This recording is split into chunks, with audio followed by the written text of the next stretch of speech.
नमस्कार मेरे प्रिय विद्यार्थियों।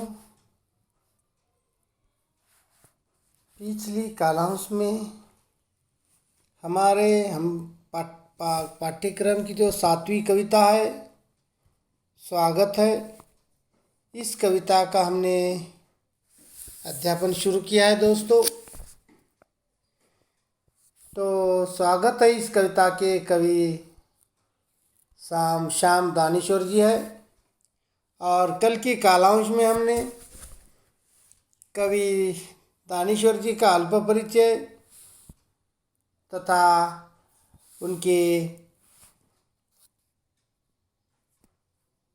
उन्होंने जो रचित रचनाएं हैं काव्य का परिचय देखा, काव्य विधा का परिचय देखा, और साथ ही साथ हमने काव्य का परिचय भी देखा। उसमें हमने पहले प्रथम चरण का अध्यापन किया है दोस्तों।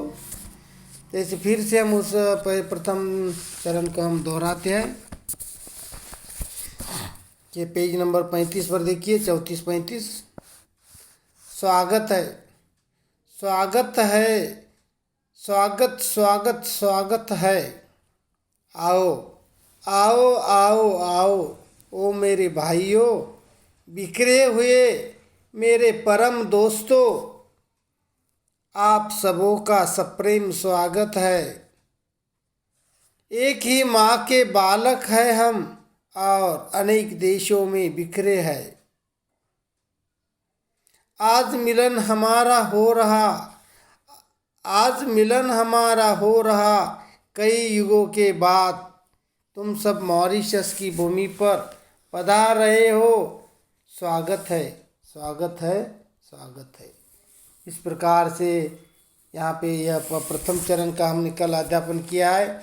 और इस प्रथम चरण में कवि श्याम दानेश्वर जी ने कहा है, वे कहते हैं कि हे मेरे देशवासियों, हे मेरे भाइयों, आओ, तुम सबका स्वागत है, तुम सबका मैं हार्दिक स्वागत करता हूँ। पूरी पृथ्वी पर इधर उधर बिखरे हुए पूरी पृथ्वी पर इधर उधर बिखरे हुए मेरे प्रिय जनों, मेरे प्रिय मित्रों, तुम सबका मॉरिशस की भूमि पर प्रेम सहित स्वागत है। हम सब एक ही माँ के संतान हैं। हम सब एक ही माँ के यानी हमारे भारत माता के हम क्या है, संतान हैं। और समय के चक्र ने हमें अनेक देशों में बिखरा दिया है, अलग अलग देशों में हमें बिखरा दिया है। तुम सब मॉरिशस की धरती पर पधार रहे हो। अनेक युगों के बाद आज हम सब भाइयों का फिर से एक बार मिलन हो रहा है। और इसलिए मैं तुम सभी लोगों का, सभी मित्रों का, सभी भाइयों का मैं क्या करता हूँ, स्वागत करता हूँ। इस प्रकार से हमने इस पहले चरण का हमने कल अध्यापन किया है। आज हम दूसरा चरण देखते हैं दोस्तों। देखिए पेज नंबर 35 पर,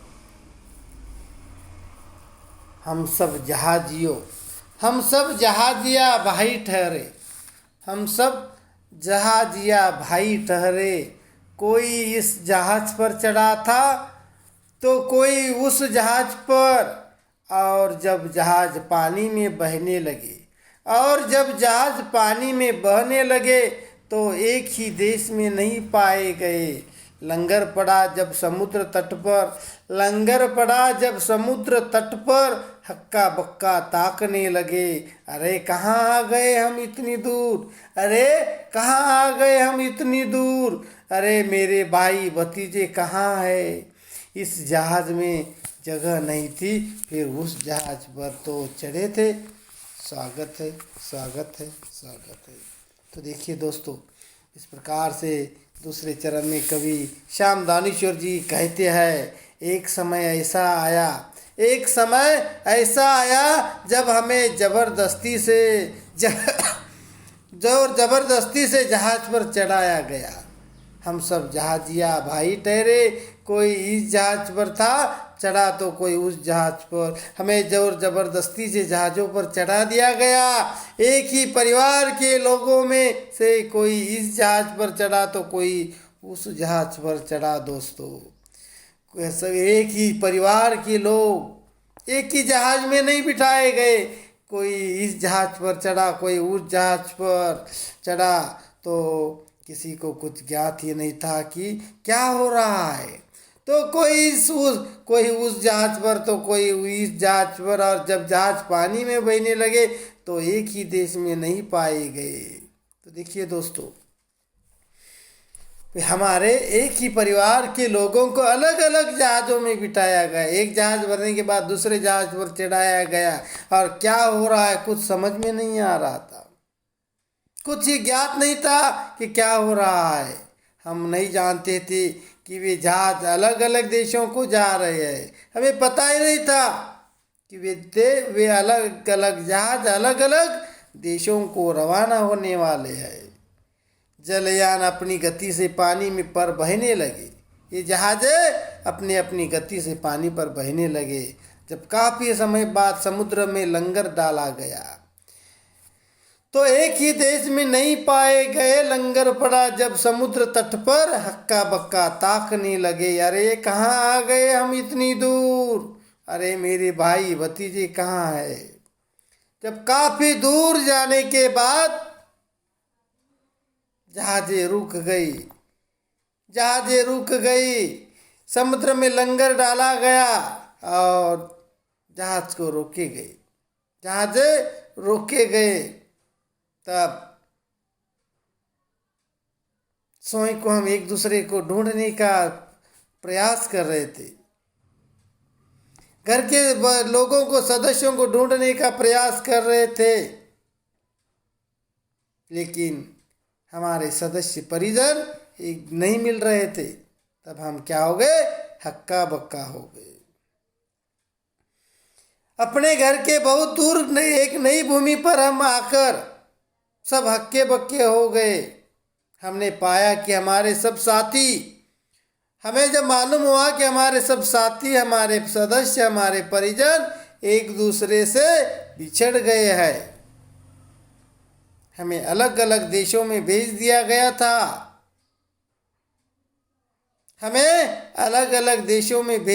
गया था। यह तो हमने देखा था कि यह तो हमें मालूम हो गया था कि एक जहाज पूरा भर जाने के बाद हमारे सामने ही हमारे परिजनों को दूसरे जहाज पर चढ़ाया गया था। और इस तरह हम अलग अलग देशों में बिखेर गए थे। इस प्रकार से यह जो दूसरा पद है, दूसरे चरण है, दूसरे चरण का अर्थ निकलता है दोस्तों। अब हम तीसरा चरण की ओर आते हैं। तीसरे चरण में कवि दानेश्वर जी कहते हैं, भूल जाओ वह पुरानी कथा मेरे हृदय के टुकड़ों। भूल जाओ वह पुरानी कथा मेरे हृदय के टुकड़ों। भूल जाओ वह जहाजी कारनामे जो होना था प्रारब्ध में। वही तो हुआ हम सबके साथ। अब रोना रोने से क्या होगा, जहाजी प्रणयन को सोचना क्या। आज तो हम मिल ही रहे हैं युग युगांतरों बाद। देखो हम सब कैसे साथ है। आज लघु भारत के प्रांगण में आप सभी का स्वागत है।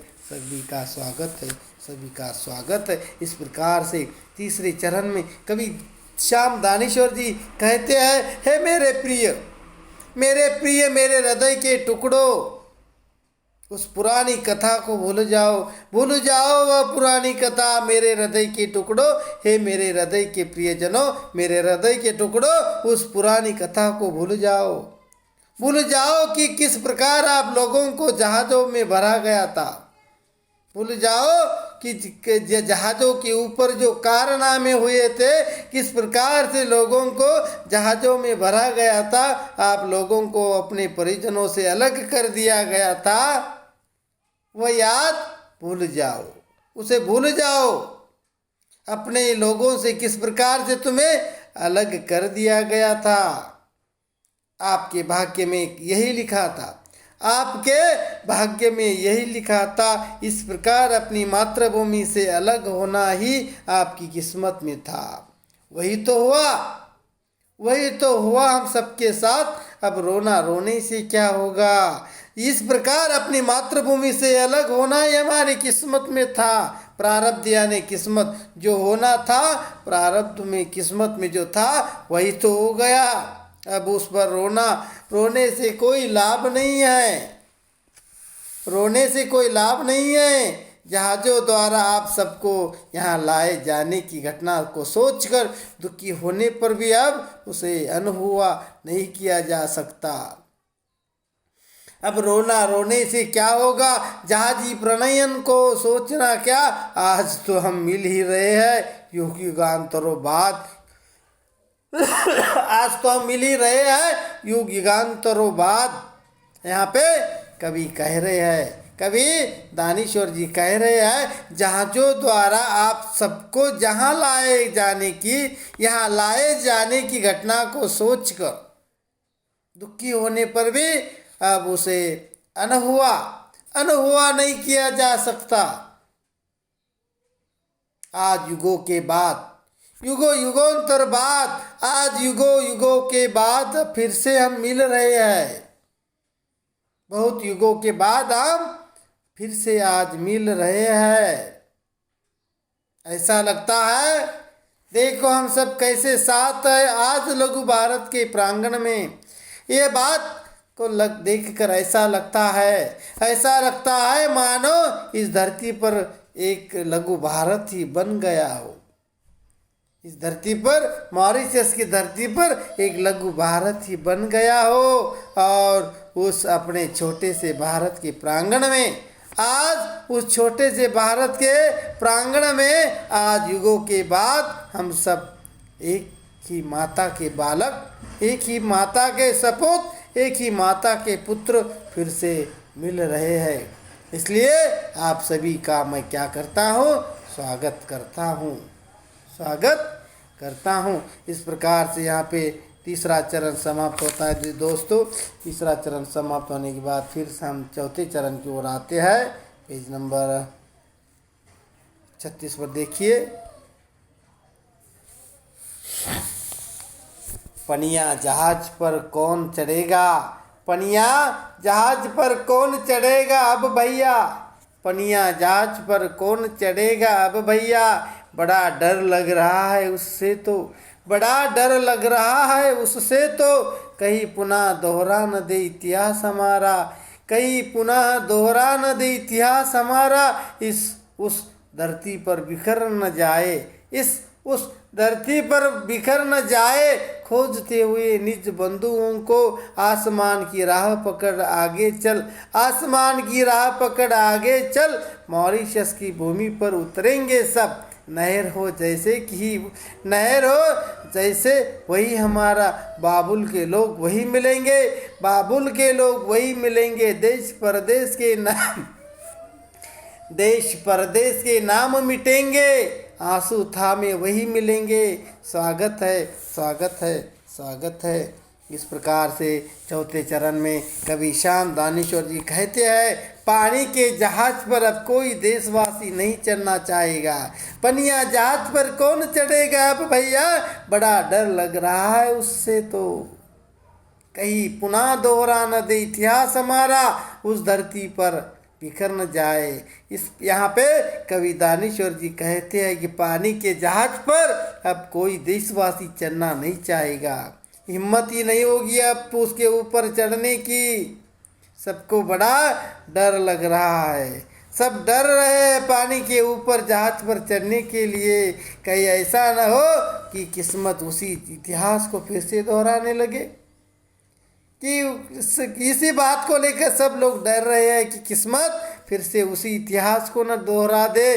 जिस समय अलग अलग जहाज़ों में बिठाकर हमारे परिजनों को अलग अलग देशों में भेजा गया था, उस इतिहास को फिर से यह किस्मत हमें दोहराना नहीं दोहराए, ऐसा इस बात को सोचकर बड़े दुख हो रहा है।